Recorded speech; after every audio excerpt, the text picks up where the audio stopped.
రూపాంతరము పొందుడి. రోమా 12:2. దేవుని స్వరూపంలోకి, దేవుని స్వారూప్యంలోకి మారాలి. క్రీస్తు కలిగిన మనసును కలిగి దేవుని మహిమపరచాలి.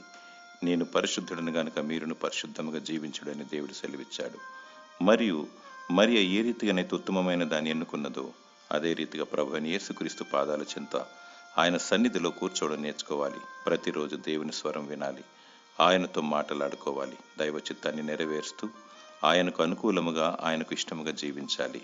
మోకాల అనుభవం కలిగి కన్నీటితో ప్రార్థించాలి. ఆత్మీయతలో సంపూర్ణ స్థితికి రావాలి. ఎన్ని కష్టాలు, శ్రమలు, సమస్యలు వచ్చినా ఆయన శిలువ వైపు చూస్తూ దేవుణ్ణి స్తుతిస్తూ, ఆరాధిస్తూ, కీర్తిస్తూ మహిమకరముగా జీవించాలి. ప్రభువైన యేసుక్రీస్తు రానయ్యున్నాడు. రూపాంతరము చెందాలి. బుద్ధి జ్ఞానము కలిగి వధువుగా సిద్ధపడుము. దేవుడు నిన్ను కరుణించి తన ప్రణాళికలు ఉంచునుగాక. ఆమేన్.